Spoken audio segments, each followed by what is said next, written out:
جناب علی علیہ السلام کی زندگی کے آخری ایام۔ حضرت علی علیہ السلام کی زندگی کا آخری ماہ رمضان ان کی زندگی کے دیگر ماہ رمضان سے مختلف تھا۔ یہ مہینہ جناب علی علیہ السلام کے لیے ایک سرخوشی لایا تھا، مگر آپ کے اہل خانہ کے لیے پہلے دن سے ہی دل گرفتگی اور اضطراب کا باعث تھا، کیونکہ اس مہینے میں ان کی روش پچھلے ماہ رمضان سے مختلف تھی۔ حضرت علی کے کردار کی ان شاندار خصوصیات میں سے جو نہج البلاغہ میں موجود ہیں، میں آپ کی خدمت میں ایک ٹکڑا عرض کرنا چاہوں گا۔ اللہ سبحانہ تعالیٰ اپنی کتاب عزیز میں ارشاد فرماتا ہے، انسان کامل کی خصوصیات کو ان آیات میں مسلمانوں سے خطاب ہے کہ کیا لوگوں نے یہ سمجھ رکھا ہے کہ ان کا اتنا کہہ دینے سے کہ ہم ایمان لے آئے انہیں چھوڑ دیا جائے گا اور وہ فتنوں سے دوچار نہیں ہوں گے؟ حضرت علی علیہ السلام فرماتے ہیں، جب یہ آیت اتری تو میں سمجھ گیا کہ جب تک رسول اللہ صلی اللہ علیہ وسلم ہمارے درمیان موجود ہیں ہم پر فتنہ نہیں آئے گا۔ چنانچہ میں نے کہا، یا رسول اللہ صلی اللہ علیہ وسلم، یہ فتنہ کیا ہے جس کی اللہ نے آپ کو خبر دی ہے؟ تو آپ نے فرمایا کہ اے علی، میرے بعد میری امت جلد ہی فتنوں میں پڑ جائے گی۔ سقیفہ سے شہادت امیر المومنین تک پرفتن واقعات۔ تو میں نے کہا، یا رسول اللہ، احد کے دن جب شہید ہونے والے مسلمان شہید ہو چکے تھے، جو لوگ احد میں شہید ہوئے تھے ان کی تعداد 70 تھی، اور حضرت حمزہ علیہ السلام ان شہداء کے سردار تھے اور حضرت علی بھی جنگ احد کے ایک ہیرو تھے، اور شہادت مجھ سے روک لی گئی تھی تو یہ مجھ پر بھاری تھا۔ اس وقت کیا آپ نے مجھ سے یہ نہیں فرمایا تھا کہ خوش ہو جاؤ، تم کو شہادت نصیب ہوگی، اور یہ بھی فرمایا تھا کہ یوں ہی ایسا ہو کر رہے گا؟ رسول اللہ صلی اللہ علیہ وسلم نے مزید فرمایا، یہ بتاؤ اس وقت تمہارے صبر کی کیا کیفیت ہوگی؟ تو میں نے کہا، یا رسول اللہ، یہ صبر کا کوئی موقع نہیں، یہ تو میرے لیے خوشی اور شکر کا مقام ہوگا۔ ان خبروں کے باعث جو رسول اللہ صلی اللہ علیہ وسلم دے چکے تھے، ان علامتوں کے سبب جن کا اظہار خود حضرت علی علیہ السلام فرما چکے تھے، آپ کے اہل خانہ اور قریبی صاحب بے چین اور مضطرب تھے، کیونکہ حضرت علی علیہ السلام عجیب اور مرموز باتیں کر رہے تھے۔ اس ماہ رمضان میں آپ اپنی اولاد کے گھر روزہ کھولتے، ہر رات کسی ایک کے مہمان ہوتے، ایک رات جناب امام حسن علیہ السلام کے، اور ایک رات جناب سید الشہداء امام علی مقام علیہ السلام کے، اور ایک رات جناب زینب کبریٰ سلام اللہ علیہ کے مہمان ہوتے۔ آپ ہمیشہ بہت کم غذا تناول فرماتے تھے۔ آپ کو اس حالت میں دیکھ کر آپ کی اولاد کا دل کرتا تھا، اور واقعی ان کے آنسو نکل آتے تھے، کیونکہ وہ آپ سے بے حد محبت کرتے تھے۔ اس لیے وہ پوچھتے تھے کہ بابا اس قدر کم غذا کیوں تناول فرماتے ہیں؟ امام فرماتے کہ میں چاہتا ہوں کہ خدا سے اس سال میں ملاقات کروں کہ میرا پیٹ خالی ہو۔ آپ کی اولاد سمجھ جاتی کہ علی حالت انتظار میں ہے۔ آپ کبھی آسمان کی طرف دیکھ کر فرماتے، میرے حبیب رسول اللہ صلی اللہ علیہ وسلم نے مجھے جو خبر دی ہے وہ بالکل صحیح اور درست ہے، انہوں نے حق فرمایا تھا، ان کی بات جھوٹ نہیں ہو سکتی، وہ وقت نزدیک ہے، بلکہ بہت ہی نزدیک۔ 13 رمضان المبارک کے دن آپ نے ایک ایسی بات کہہ دی جس سے سب کی پریشانیاں بہت بڑھ گئیں۔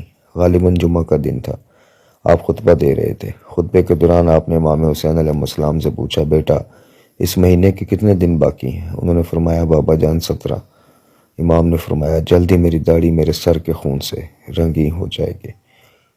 پھر جب 19ویں شب آئی تو بچوں نے مولا کے ساتھ کچھ وقت گزارا، ایک ایک کر کے بچے رخصت ہوئے، اور امام حسن مجتبیٰ علیہ السلام بھی اپنے حجرے میں چلے گئے تو مولا کائنات مصلی عبادت پر تشریف لائے۔ آپ کا مصلی خاص حجرے میں تھا جہاں آپ سوتے نہیں تھے بلکہ راتوں کو عبادت کرتے تھے۔ جب آپ اپنے کاموں سے یعنی زندگی اور معاشرے کے کاموں سے فارغ ہوتے تو اس حجرے میں جا کر پروردگار سے راز و نیاز کرتے۔ ابھی فجر طلوع نہیں ہوئی تھی کہ امام حسن یا تو اضطراب کی وجہ سے یا پھر ہر رات ایسے ہی ہوتا تھا، اپنے بابا کے مصلی کے پاس آن بیٹھتے۔ حضرت علی امام حسن اور امام حسین علیہ السلام کا خاص احترام کرتے تھے، کیونکہ وہ جناب سیدہ زہرا سلام اللہ علیہ کی اولاد تھے۔ آپ ان دونوں کا احترام جناب رسول خدا صلی اللہ علیہ وسلم اور جناب سیدہ کائنات سلام اللہ علیہ کا احترام کرنے جیسا ہی خیال کرتے تھے۔ آپ نے امام حسن علیہ السلام سے فرمایا، بیٹا حسن، بیٹھے بیٹھے میری آنکھ لگ گئی، میں نے خواب میں رسول اللہ صلی اللہ علیہ وآلہ وسلم کو دیکھا تو عرض کیا، یا رسول اللہ صلی اللہ علیہ وآلہ وسلم، آپ کی امت نے مجھے خون کے آنسو رلا دیے ہیں۔ واقعاً لوگوں کا حضرت علی کی مخالفت کرنا اور اس راہ پر چلنے کے لیے مادہ نہ ہونا جس پر وہ انہیں چلانا چاہتے تھے، حیرت کی بات ہے۔ امت نے آپ کو وہ دکھ پہنچائے تھے کہ کلیجہ منہ کو آتا تھا۔ بی بی عائشہ رضی اللہ عنہا کے ساتھیوں کا بیعت توڑنا اور امیر شام اور اس کے ساتھیوں کا سازشیں کرنا جناب علی علیہ السلام کے لیے بہت گراں تھا۔ امیر شام نہایت تیز آدمی تھا، اتنا تیز کہ وہ یہ بھی جانتا تھا کہ کون سی چیزیں جناب علی علیہ السلام کے دل کو جلاتی ہیں، چنانچہ وہ خاص طور پر وہی کام کرتا تھا۔ کیا آپ کو پتہ ہے کہ خوارج اور نام نہاد دیندار افراد جو خاک میں بدن حضرت علی علیہ السلام کو کافر کہتے تھے، آپ کے ساتھ کیا سلوک کیا کرتے تھے؟ یہ سچ ہے کہ جب انسان حضرت علی علیہ السلام کی دکھ بھری زندگی کو دیکھتا ہے تو حیران رہ جاتا ہے۔ ایک پہاڑ پہ بھی اتنے مصائب برداشت کرنے کی سکت نہیں ہوتی۔ جناب علی علیہ السلام اپنا درد دل کس سے کہتے؟ اب جو رسول اللہ صلی اللہ علیہ وآلہ وسلم کو خواب میں دیکھا تو دل کھول کر رکھ دیا اور فرمایا، یا رسول اللہ، آپ کی امت نے مجھے بہت ستایا، بتائیں میں ان کے ساتھ کیا سلوک کروں؟ پھر آپ نے جناب امام حسن علیہ السلام سے فرمایا، جانب ادھر، تمہارے نانا نے مجھے حکم دیا ہے کہ علی اس امت پر نفرین کرو۔ چنانچہ میں نے عالم رویا میں کہا، بار الہا مجھے اس دنیا سے جلد اٹھا لے اور ان لوگوں پر اسے مسلط کر جو میری نسبت ان کے لیے بدترین ہو۔ آپ سمجھ سکتے ہیں کہ اس جملے سے جناب امام حسن مجتبیٰ علیہ السلام کی پریشانی کتنی بڑھ گئی ہوگی۔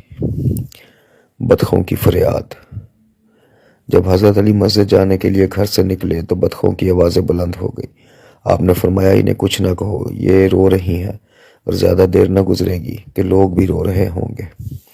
یہ سن کر سب بچے آگے بڑھے اور عرض کی، بابا جان، ہم آپ کو مسجد میں نہیں جانے دیں گے، آپ ہم کو یا کسی اور کو اپنی جگہ بھیج دیں۔ پہلے تو حضرت علی علیہ السلام نے فرمایا کہ میرے بھانجے جعدہ ابن حبیرہ کو بھیج دو، مگر پھر فوراً ہی خود فرما دیا، نہیں، میں ہی جاؤں گا۔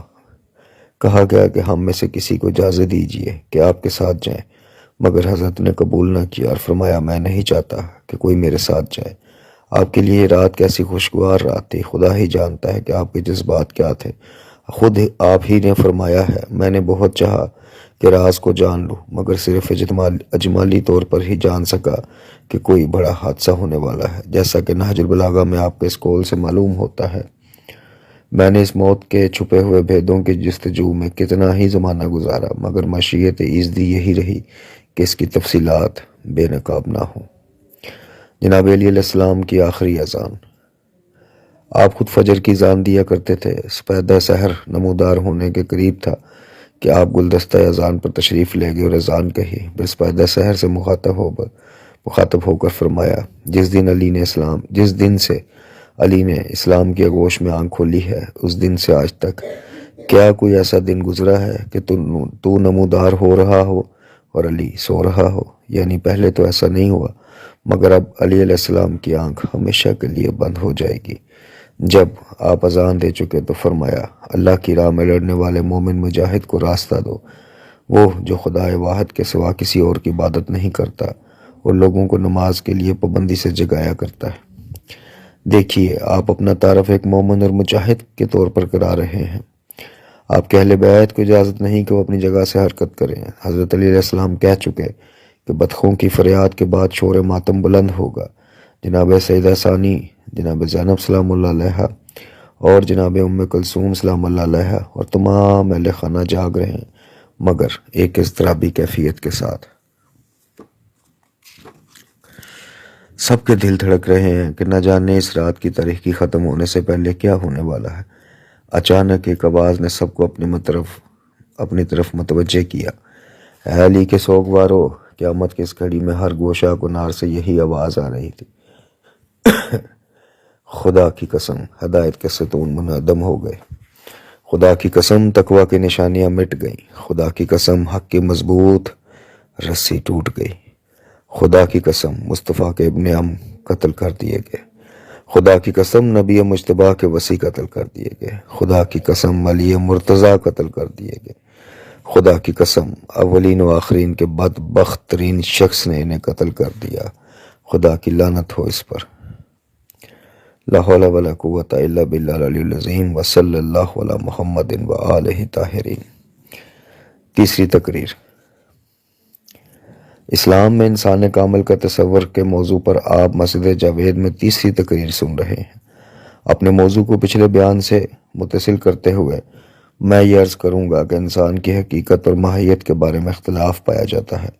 بطور کلی دو نظریات پائے جاتے ہیں، ایک نظریہ خدا پرستوں کا ہے اور دوسرا نظریہ مادہ پرستوں کا ہے۔ خدا پرستوں کا نظریہ یہ ہے کہ انسان جسم اور روح سے مرکب ہے، انسان کی روح جاویدانی ہے اور انسان کے مرنے سے اس کی روح مر نہیں سکتی۔ دین کے منطق اور بالخصوص اسلامی نصوص اسی بات پر دلالت کرتے ہیں۔ مادہ پرستوں کا نظریہ یہ ہے کہ انسان اس جسم کے سوا اور کچھ بھی نہیں، مر جانے پر وہ فنا ہو جاتا ہے اور جسم کے فنا ہونے کے معنی انسان کی شخصیت کا فنا ہو جانا ہے۔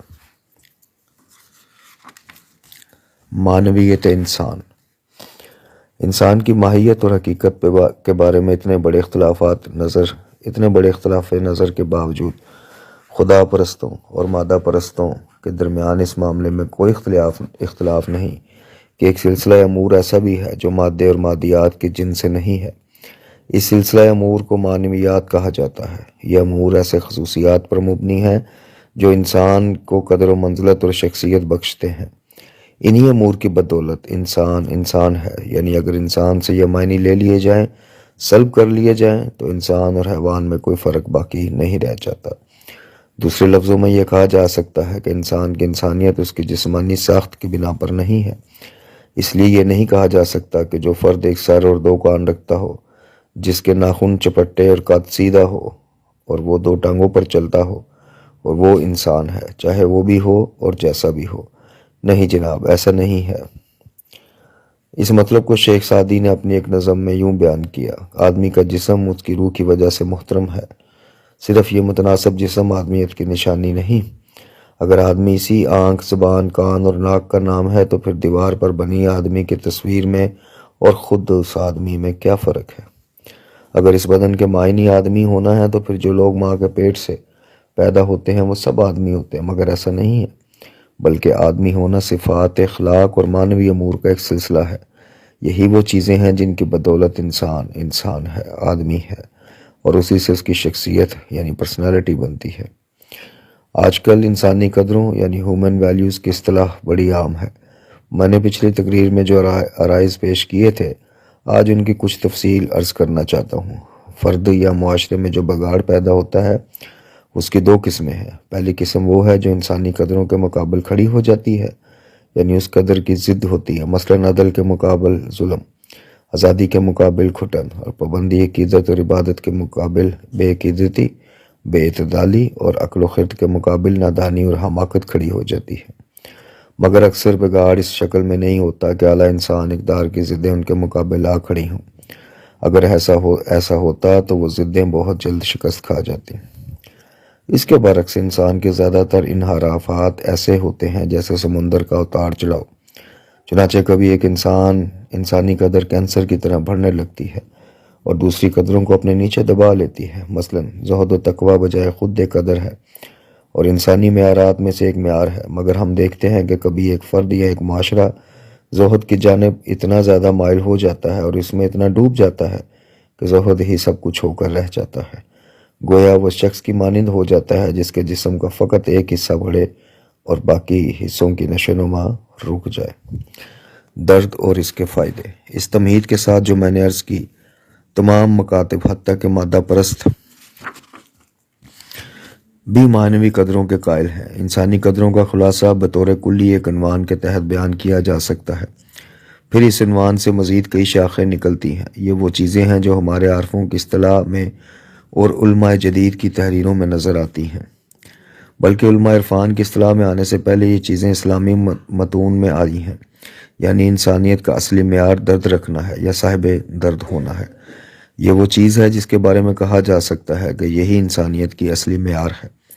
انسان اور غیر انسان کے درمیان یہی فرق ہے کہ انسان صاحب درد ہے اور درد کا ایک سلسلہ رکھتا ہے، لیکن جو انسان نہیں ہے، چاہے وہ حیوان ہو یا ایک سر اور دو کان رکھنے والے انسان ہو، وہ نہیں جانتے کہ درد کیا چیز ہے۔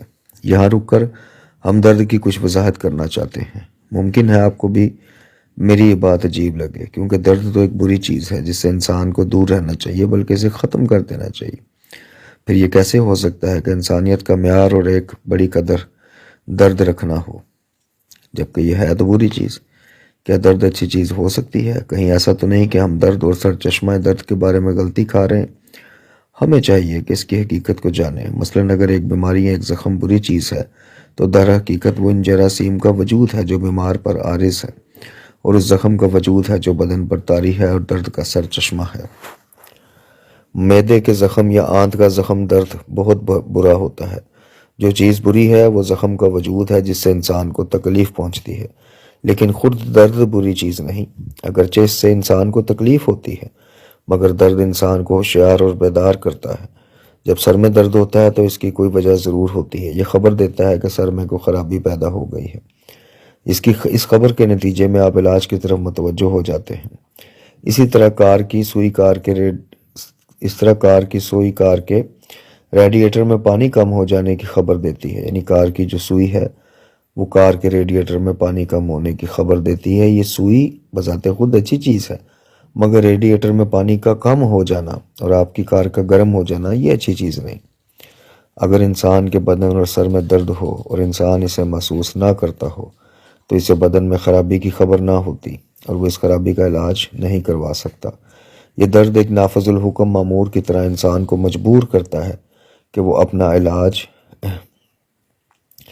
کروائے۔ کیوں؟ اس لیے کہ درد اور بے چینی کا علاج ضروری ہے۔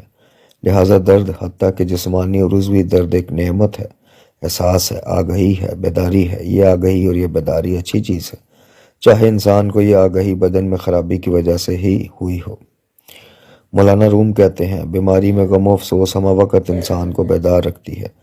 پس اے طالب حق، تو اس حقیقت کو سمجھ لے کہ ایک درد آشنا ہی حق کو پاتا ہے۔ جو زیادہ بیدار ہے وہ زیادہ پردرد ہے، اور جو زیادہ آگاہ ہے وہ زیادہ پریشان ہے۔ پھر وہ بات سے بات نکالتے ہیں اور کہتے ہیں، جو صاحب درد ہے وہ ساری دنیا کا درد محسوس کرے اور ایسا محسوس کرے جیسا دوسرے نہیں کرتے، تو وہ اسی نسبت سے دوسروں سے زیادہ بیدار اور زیادہ آگاہ ہے۔ کیا بے دردی، بے حسی، بے شعوری اور درد مندی، آگہی اور بیداری برابر ہیں؟ بتائیے۔ اگر انسان آرام سے اور درد کو محسوس نہ کرتا ہو، یعنی جاہل اور بے درد ہو، یا سمجھدار اور اپنے درد کو محسوس کرتا ہو، تو وہ کس چیز کا انتخاب کرے گا؟ کیا وہ اس چیز کو پسند کرے گا؟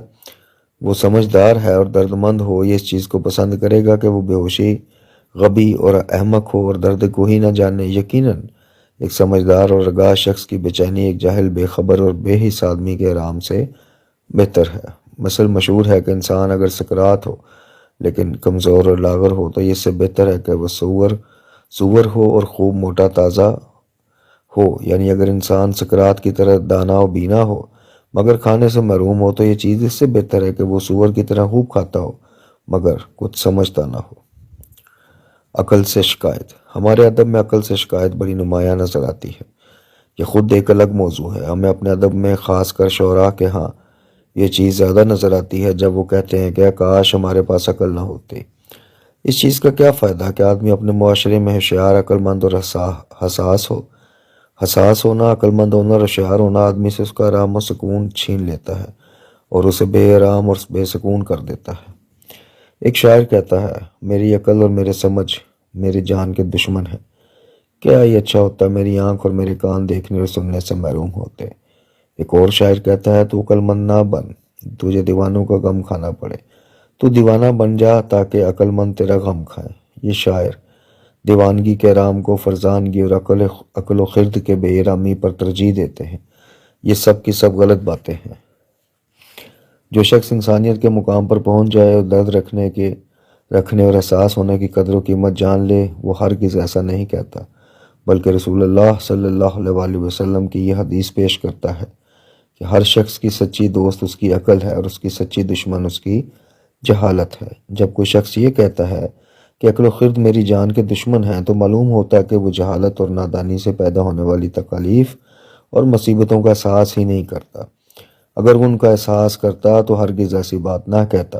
اگر صورت یہ ہو کہ انسان کے اندر درد کا سبب نہ ہو اور انسان کو درد نہ ہوتا ہو، تو درد کا سبب نہ رکھنے کے بنا پر درد کا نہ ہونا درد رکھنے سے بہتر ہے۔ لیکن اگر درد کا سبب موجود ہو، خرابی موجود ہو، اور پھر بھی انسان درد کا احساس نہ کرے، تو یہ اس کی بے خبری،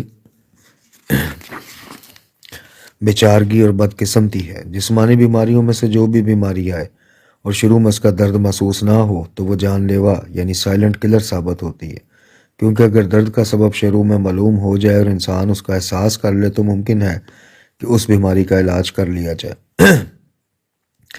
کینسر جیسی مہلک بیماری کا شروع میں احساس کر کے قبل اس کے کہ وہ خون میں سرائیت کر جائے آپریشن کے ذریعے علاج کیا جا سکتا ہے۔ کینسر اسی بنا پر زیادہ خطرناک ہوتا ہے کہ وہ بے خبری یعنی درد کے بغیر حملہ آور ہوتا ہے۔ درد رکھنا انسانی اقدار میں سب سے بڑی قدر ہے، اس لیے یہ نہیں ہو سکتا کہ درد کو بری چیز سمجھ کر رد کر دیا جائے۔ انسان کا درد۔ انسان کا درد کیا ہے؟ اگر انسان کے سر میں درد ہو تو یہ انسان کا درد نہیں ہے، کیونکہ ایک حیوان مثلاً بھیڑ کے سر میں بھی درد ہوتا ہے۔ انسان کے ہاتھ پاؤں میں درد ہوتا ہے، تاہم یہ حیوانی، عضوی اور شخصی درد ہے۔ جو لوگ کہتے ہیں کہ انسان کا درد اس کا صاحب درد ہونا ہے، ان کی مراد یہ جسمانی درد نہیں، وہ درد جو انسان اور انسانیت کی قدروں میں سب سے بڑی قدر ہے، ایک مختلف درد ہے۔ ہمارے عارفوں نے انسان کے جسم جس درد کا سراغ لگایا یہ وہی درد ہے، اور وہ ہمیشہ اس کی تعریف کرتے رہتے ہیں۔ یہ خدا کی تلاش کا درد ہے۔ وہ کہتے ہیں کہ یہ انسان کے امتیازات میں سے ہے، بلکہ انسان اسی وجہ سے فرشتوں سے افضل ہے، کیونکہ فرشتے درد نہیں رکھتے اور انسان درد رکھتا۔ اسلام کی نظر میں انسان ایک ایسی حقیقت ہے جس میں الہی روح پھونکی گئی ہے، اور یہ انسان دوسری دنیا سے آیا ہے۔ جو چیزیں نیچر میں موجود ہیں وہ ان کے ساتھ پوری مطابقت نہیں رکھتا۔ انسان اس دنیا میں رہتے ہوئے بھی اس کی تمام چیزوں کے ساتھ اجنبیت اور عدم مطابقت کا احساس کرتا ہے، کیونکہ یہ سب چیزیں فانی، تغیر پذیر اور دل لگانے کے قابل نہیں ہیں، جبکہ انسان میں ہمیشہ زندہ رہنے کا احساس موجود ہے۔ بس یہ وہی درد ہے جو انسان کو خدا کی عبادت اور اس سے راز و نیاز کرنے اور اس کے نزدیک ہونے کی طرف کھینچتا ہے۔ آپ دیکھتے ہیں کہ ہمارے عرفانی ادب میں اس موضوع پر کیسی کیسی مثالیں موجود ہیں۔ کبھی ایک طوطے کی مثال دی جاتی ہے جس کو ہندوستان کے جنگلوں سے لایا گیا تھا اور دوسرے طوطوں سے الگ کر کے ایک پنجرے میں بند کر دیا گیا تھا۔ پھر یہ طوطا اداس رہتا تھا اور ہمیشہ اس فکر میں ہوتا تھا کہ کس طرح پنجرہ ٹوٹ جائے اور وہ اڑ کر اپنے وطن میں پہنچ جائے۔ کبھی انسان کے اس درد کو ایسے پرندے سے تشبیہ دی جاتی ہے جو اپنے آشیانے سے دور ہو گیا ہو۔ اس طرح کی بہترین تشبیہات میں سے ایک تشبیہ مولانا روم کی مثنوی کی ابتدا میں موجود ہے۔ اس میں مولانا نے انسان کو اس بانسری سے تشبیہ دی ہے جسے جنگل سے کاٹ کر لایا گیا ہے اور وہ مسلسل رو رہی ہے کیونکہ وہ اپنی اصل سے جدا ہو گئی ہے۔ وہ کہتے ہیں سنو، یعنی مولانا روم کہتے ہیں کہ سنو کہ بانسری کیا کہہ رہی ہے۔ وہ اپنی جدائی کی شکایت کر رہی ہے۔ وہ کہہ رہی ہے کہ مجھے جنگل سے کاٹا گیا اور میری آواز پر سب مرد و زن روتے ہیں۔ میرا سینہ درد فراق سے پھٹا جاتا ہے کہ میں اپنے شوق ملاقات کا قصہ سناؤں۔ بانسری کی طرح ہمارے بھی دو منہ ہیں، ہمارا ایک منہ اس کے لبوں میں پشیدہ ہے۔ پھر مولانا روم کہتے ہیں ہاتھی جب اپنے استخوان پر ہوتا ہے تو ہندوستان کے خواب دیکھتا ہے، گدھا خواب میں ہندوستان نہیں دیکھتا کیونکہ وہ اس کا وطن نہیں۔ کہتے ہیں کہ ہاتھی ہندوستان سے لایا جاتا ہے، اس لیے ضروری ہے کہ اس کے سر پر مسلسل ضرب لگائی جائے۔ اگر ایسا نہ کریں تو ہاتھی اپنے وطن ہندوستان کو یاد کرنے لگتا ہے۔ مولانا یہ کہنا چاہتے ہیں کہ انسان عرفانی درد کی وجہ سے دوسری دنیا میں واپس جانے کی تڑپ رکھتا ہے۔ وہ حق کی جانب یعنی خدا کی جانب واپس جانے کا درد رکھتا ہے۔ وہ مناجات اور وصال حق کا درد رکھتا ہے۔ کمیل ابن زیاد رضی اللہ تعالیٰ عنہ روایت کرتے ہیں کہ ایک دن امیر المومنین علی بن ابی طالب علیہ السلام نے میرا ہاتھ پکڑا اور قبرستان کی طرف لے چلے۔ جب آبادی سے باہر نکلے تو ایک سرد آ بھر کر فرمایا، اے کمیل، یہ دل اسرار کے ظروف ہیں، ان میں سب سے بہتر وہ ہے جو زیادہ نگہداشت کرنے والا ہو، لہذا جو میں تمہیں بتاؤں اسے یاد رکھنا۔ پھر آپ دنیا کے لوگوں کو 3 حصوں میں تقسیم کرتے ہیں اور اپنے کلام کے آخر میں شکایت کرتے ہیں کہ افسوس راز حقیقت کے سننے اور سمجھنے والے نہیں ہے کہ میں ان کو اپنے دل کی بات بتاؤں اور اپنے دل کا درد سناؤں۔ اور پھر فرماتے ہیں زمین ایسے لوگوں سے خالی نہیں رہتی جو حجت خدا کے ساتھ کھڑے رہتے ہیں، چاہے وہ حجت ظاہر ہو یا باہر ہو یا مخفی ہو پنہاں ہو۔ ہوتا ہوتا یہ ہے کہ خدا کی دلیلیں اور نشانیاں مٹنے نہ پائیں، اور نہ ہی وہ مٹنے کی ہیں۔ کتنے لوگ اور کہاں ہیں؟ خدا کی قسم وہ تو گنتی کے چند لوگ ہوتے ہیں، مگر خدا کے نزدیک مقام و مرتبے کے لحاظ سے بہت بلند ہوتے ہیں۔ خدا ان کے ذریعے سے اپنی حجتوں اور نشانیوں کی حفاظت کرتا ہے، یہاں تک کہ وہ اپنے جیسوں کے سپرد کر دیں اور اپنے جیسوں کے دلوں میں انہیں بو دیں۔ علم نے انہیں ایک دم حقیقت و بصیرت کے انکشافات تک پہنچا دیا ہے۔ وہ یقین و اعتماد کی روح کے ساتھ گھل مل گئے ہیں، اور ان چیزوں کو جنہیں سہل پسند لوگوں نے مشکل قرار دے رکھا تھا اپنے لیے آسان سمجھ لیا ہے، اور جن چیزوں سے جاہل بھڑک اٹھتے ہیں ان سے وہ جی لگائے بیٹھے ہیں۔ مطلب یہ کہ وہ یقین کامل کی روح کے ساتھ متصل اور یکجان ہو گئے ہیں، گویا روح یقین اور ان لوگوں کے درمیان کوئی فاصلہ نہیں۔ وہ چیزیں جو مادہ پرستوں کے لیے بے حد سخت ہیں وہ ان کے لیے نہایت آسان ہیں۔ جو چیزیں یعنی خدا کے ساتھ خلوت مادہ پرستوں کے لیے وحشت کا سبب ہے، وہ ان کے لیے انس و راحت کا سامان ہے۔ وہ ایسے جسموں کے ساتھ دنیا میں رہتے ہیں جن کی روحیں ملائے اعلیٰ سے وابستہ ہیں۔ یہ دنیا میں لوگوں کے ساتھ ہوتے ہیں، مگر ایسی روحوں کے ساتھ کہ جن کا تعلق عالم بالا سے ہے۔ وہ اس دنیا میں ہوتے ہوئے بھی یہاں نہیں ہوتے، وہ یہیں اس دنیا میں ہوتے ہیں، مگر دراصل دوسری دنیا میں موجود ہوتے ہیں۔ یہ ہیں علی کے درد، اور میری تعبیر کے مطابق علی کے عرفان کا درد، علی کی عبادت کا درد اور علی کی مناجات کا درد۔ عبادت میں آپ کا مجاہدہ اتنا بڑا ہوا تھا کہ آپ بے خود ہو جاتے تھے۔ آپ اپنے خدا کی یاد میں اتنے محو ہو جاتے تھے کہ آپ کو دنیا مافیا کی خبر تک نہ ہوتی، حتیٰ کہ آپ کے جسم مبارک سے تیر کھینچ لیا جاتا۔ یہ ہے انسان کا درد، یہ ذات حق سے جدائی کا درد ہے، یہ اس سے تقرب کی آرزو ہے، یہ اس کی طرف حرکت اور اس کے قریب ہونے کا درد ہے، کیونکہ جب تک انسان ذات حق تک نہیں پہنچتا اس کا اضطراب ختم نہیں ہوتا اور وہ بے چین رہتا ہے۔ انسان خود کو اگر کسی چیز یا کسی عمل میں مشغول کر لیتا ہے تو یہ محض ایک دلی بہلاوا ہوتا ہے، اور اس کی حقیقت کچھ اور ہے۔ قرآن مجید نے اسے یوں بیان فرمایا، جان لو کہ دل فقط اللہ کی ذکر سے ہی سکون اور اطمینان پاتے۔ سورہ مبارکہ رعد آیت نمبر 28۔ انسان کو اس درد میں صرف ایک ہی چیز سے آرام آ سکتا ہے، اور وہ ہے یاد حق میں مشغول ہو جانا اور ذات حق سے انس پیدا کرنا۔ بس یہ ہے انسان کے دردوں میں سے ایک درد۔ مولانا روم کی تمثیل۔ مولانا روم نے تمثیلی صورت میں ایک داستان بیان کی ہے۔ وہ کہتے ہیں اس داستان میں کہ ایک آدمی تھا جو ہمیشہ اپنے خدا سے راز و نیاز کیا کرتا تھا اور اللہ اللہ کا ورد کرتا تھا۔ ایک مرتبہ شیطان اس کے سامنے ظاہر ہوا اور اس کے دل میں وسوسہ ڈال دیا گیا۔ اس نے کچھ ایسا کام کیا کہ یہ آدمی ہمیشہ کے لیے خاموش ہو گیا۔ ہوا یہ کہ شیطان اس کے پاس آیا اور بولا کہ تو جو اللہ اللہ کرتا ہے، روز صبح کو جاگ اٹھتا ہے اور بڑے درد کے ساتھ اللہ کو پکارتا ہے، تو کیا ایک بار بھی ایسا ہوا ہے کہ تو نے لبیک کی آواز سنی ہو؟ اگر تو کسی کے گھر جاتا اور اتنی فریاد کرتا تو تجھے کم از کم ایک بار تو جواب ملتا۔ اس آدمی نے اپنے دل میں سوچا کہ بات تو اس کی ٹھیک ہے۔ شیطان کی یہ بات اس امر کا موجب بنی کہ اس آدمی نے اللہ اللہ کہنا ترک کر دیا۔ پھر ایک رات خواب میں حاطف نے اس سے پوچھا کہ تو نے خدا سے مناجات کرنا کیوں چھوڑ دی؟ اس نے کہا میں دیکھتا ہوں کہ میری مناجات کا کوئی رسپانس، کوئی جواب نہیں آ رہا، اور اس تمام درد اور سوز کے باوجود ایک بار بھی ایسا نہیں ہوا کہ میرے جواب میں لبیک کہی گئی ہو۔ حاطف نے کہا مگر میں خدا کی طرف سے مامور ہوں کہ تجھے بتاؤں کہ تیرا اللہ اللہ کہنا ہی میری طرف سے لبیک ہے۔ تو نہیں جانتا کہ جو نیاز، جو سوز اور جو درد و گداز ہم نے تیرے دل میں رکھا ہے یہ بجائے خود ایک لبیک ہے۔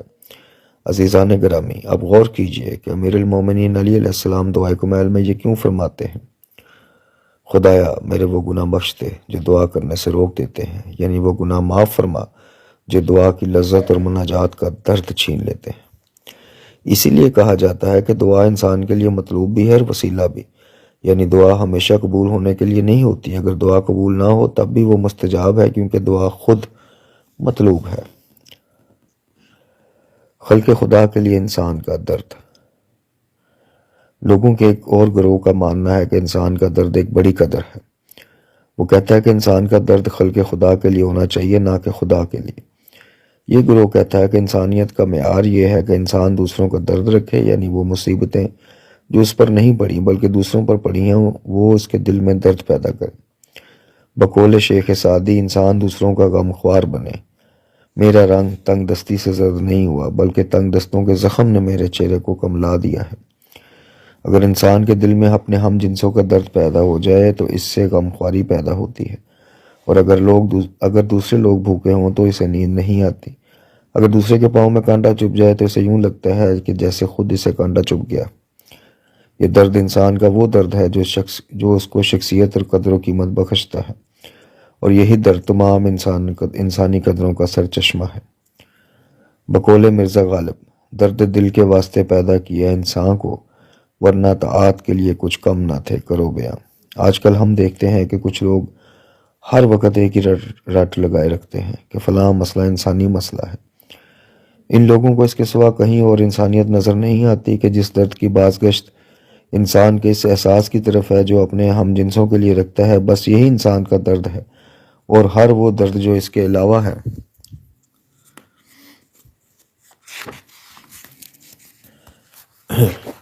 وہ انسانی نہیں ہے۔ ان کی یہ بات بھی انسانی قدروں کا کسی ایک قدر میں گم ہو جانا اور مسخ ہو جانا ہے۔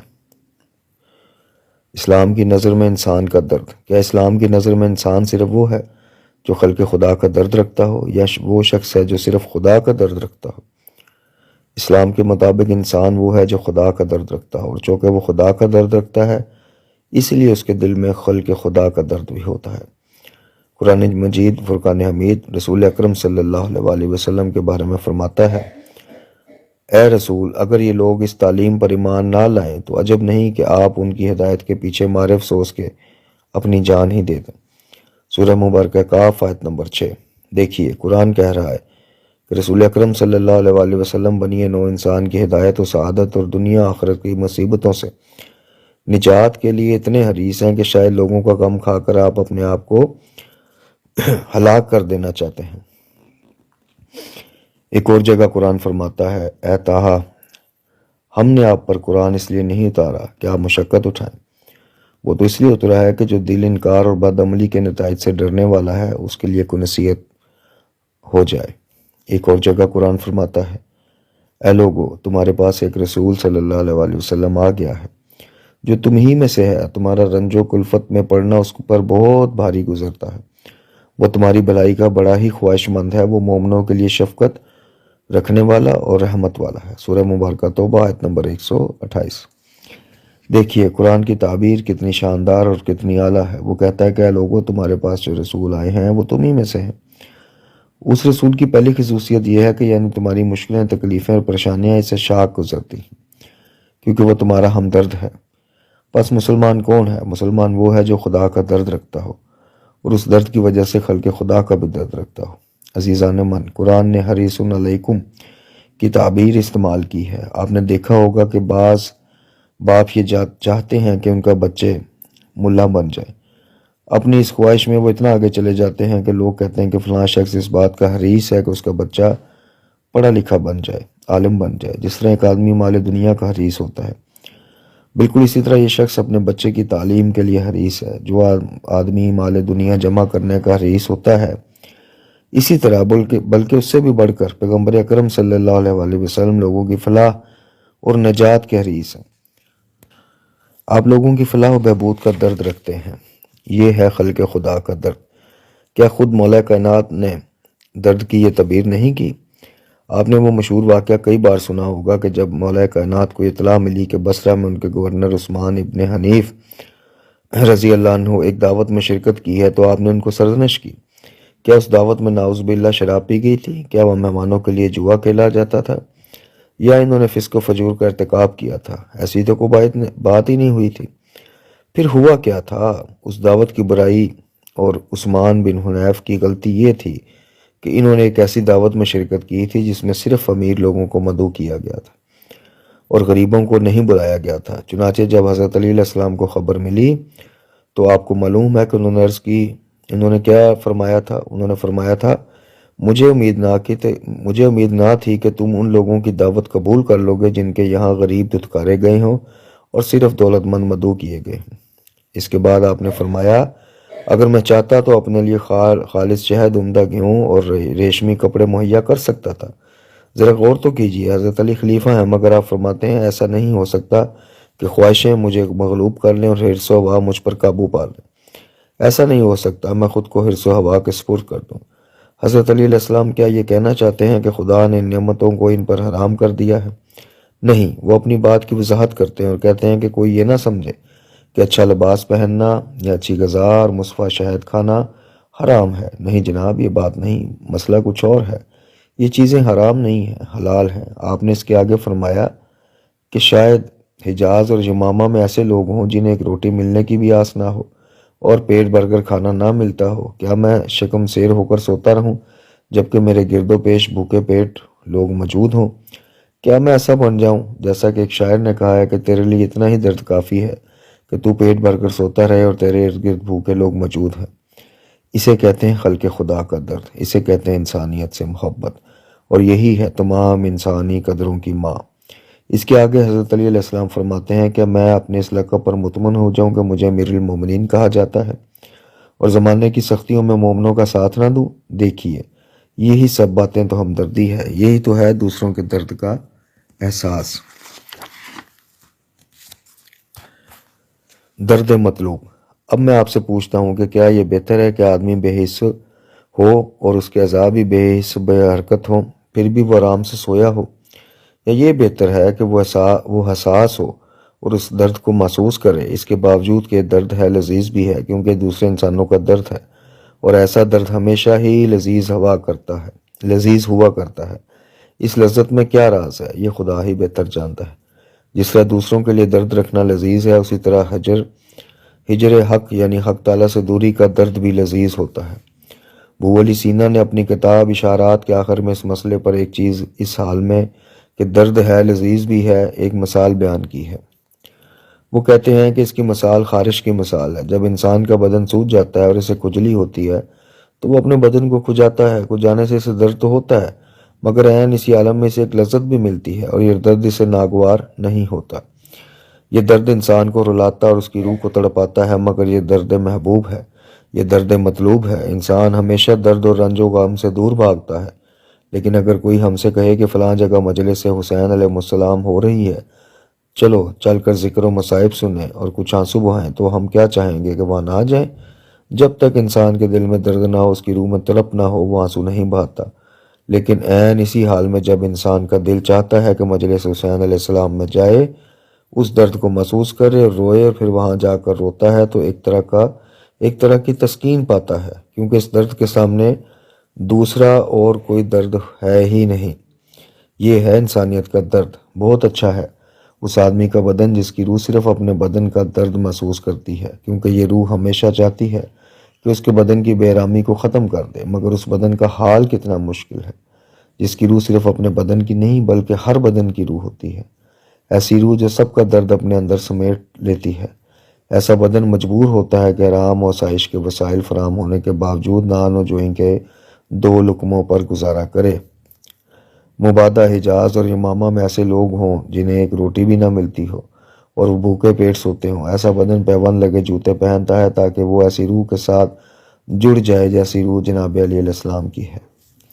ایک عرب شاعر کہتا ہے کہ جب روحیں بڑی ہو جاتی ہیں تو ان کے جسم گوہر مراد تک پہنچنے کے لیے رنج و تعب اٹھاتے ہیں۔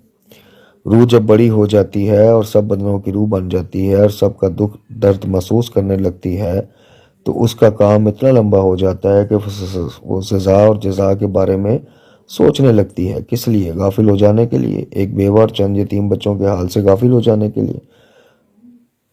روایت میں ہے کہ ایک دن حضرت علی علیہ السلام ایک گلی سے گزر رہے تھے تو آپ نے دیکھا کہ ایک عورت کندھے پر مشک اٹھائی جا رہی ہے۔ کیا حضرت علی ایسے منظر سے آنکھیں بند کر کے گزر سکتے تھے؟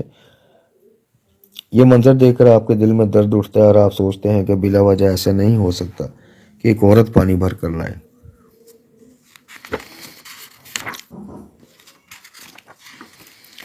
یقیناً وہ بے سہارا ہے اور اگر اس کا کوئی ہے تو وہ اس کی مدد نہیں کرتا۔